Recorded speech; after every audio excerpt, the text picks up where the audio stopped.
Hello, welcome.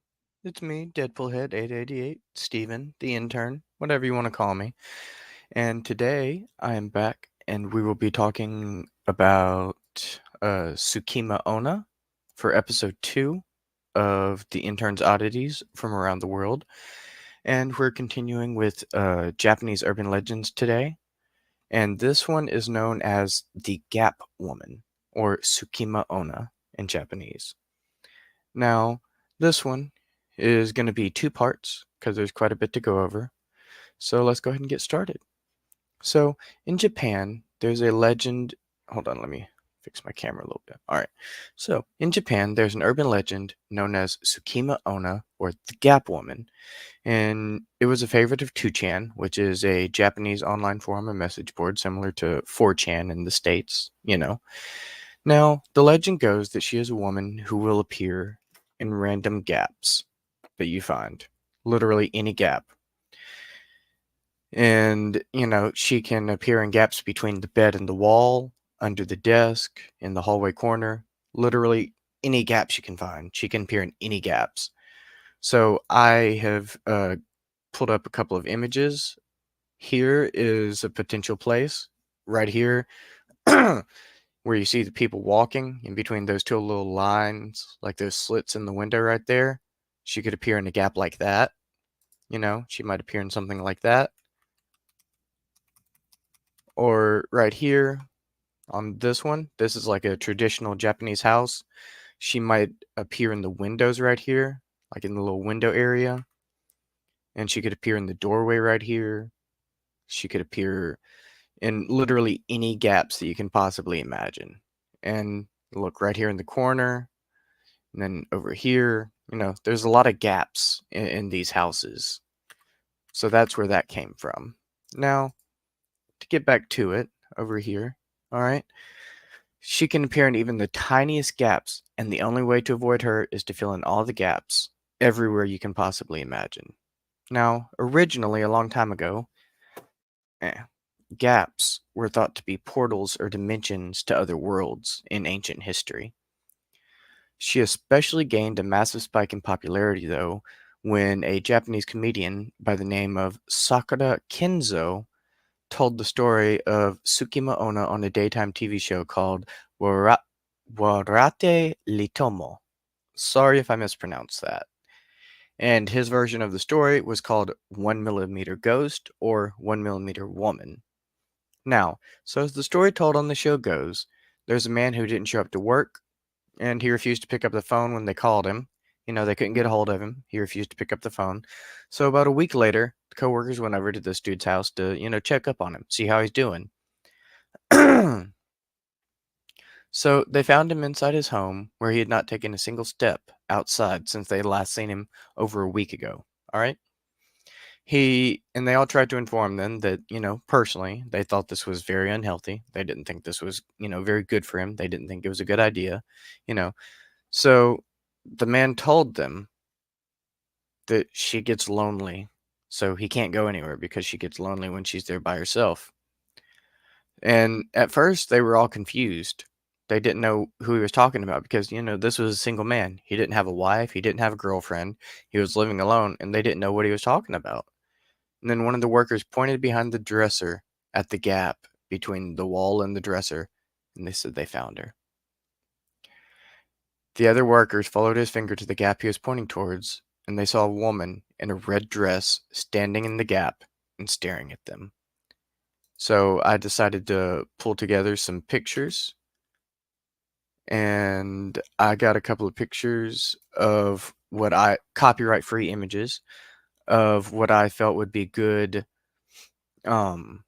visual representations of what Sukima-Onna may have potentially looked like. Because she is often depicted as wearing a red dress, so I thought this would be a good one. And then over here, just because she was depicted as often wearing a red dress, so I got a couple of images with some people in red dresses. I thought that might be some good visual aid for people, help you get an idea of what we're looking at here, you know.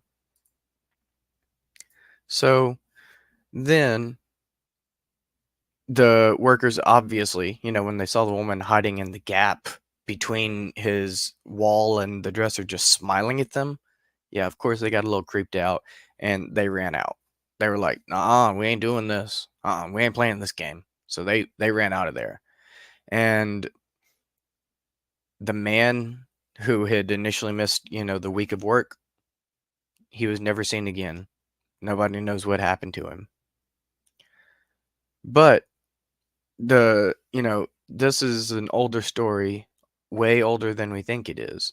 So it actually dates back long before this telling of her story in a book called Mimi Bukuro, written by a man named Nagishi Yasumori.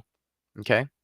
Now, Nagishi Yasumori was a samurai, and he looked like a senior administrative position, and he worked in a senior administrative position during the end of the Edo period, where he also collected stories and strange anecdotes from various people, including his friends and colleagues, over a period of 30 years. And after all this time spent gathering these stories, he decided to compile them into 10 volumes, with 100 stories in each volume, for a total of 1,000 stories, which he called Mimi Bukuro. Now, one of these 1,000 stories is an almost exact representation of the story that we know today as Sukima-Onna, or the Gap Woman. And so we're going to go ahead and share a little description of that story. So in this one, it says, it is goes like this. A young man lived alone, but he could never shake the feeling that someone was watching him, no matter how many times he tried to reason with himself and say it was just his imagination. So, from this day forward, the man always felt as if he was being watched, and he was never alone. All day, all night, no matter what he was doing, where he was, who he was with, who he wasn't with, he always felt like he was being watched, no matter what. And, so let's go ahead and go to another image. See? Got some other images. So this would be a good one.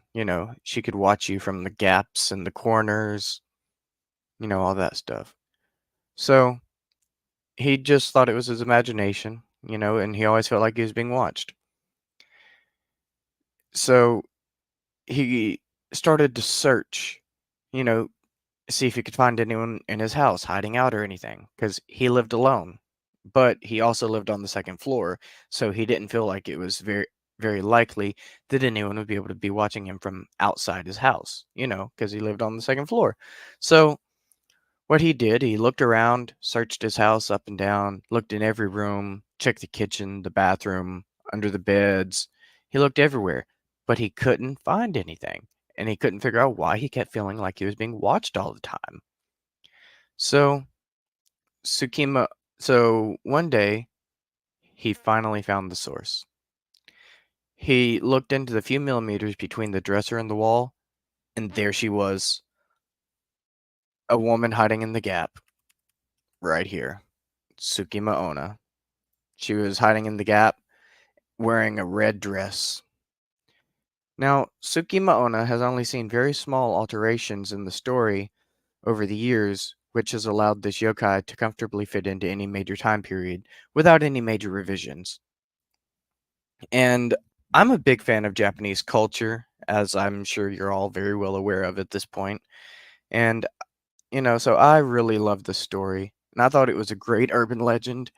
And I'm trying to keep the videos a little bit shorter. I could have gone a little bit longer, but I wanted to keep the videos a little bit shorter. So, because I know, a lot of us have a smaller, shorter attention span these days. So I'm trying to keep the videos a little bit shorter. And I just wanted to, go ahead and start off with that. And we are going to go ahead and end it here for today. But I will be back with part 2 next week. Thank you for coming to hang out and get a little, introduction to Sukima-Onna, or the Gap Woman. And I will be finishing this up next week. And then after that, I will be going to Yokai. Yep, Yokai. I think that one is going to be really fun, the Yokai episode. So if you want to come out and, hear the rest of the story next week, That'd be great. And then after that, we're going to do some yokai, do a yokai episode after that, I believe. And then we're going to switch over and try to find a new culture to do after that. I think what I want to try to do with this is try to do like 4 episodes of one culture, then maybe like a little breather episode in between of something different, and then switch it up to another culture, like kind of go around the world. Kind of like around the world in 80 days, something like that. So I thought that would be nice. So thank you for coming to hang out, and I will see you again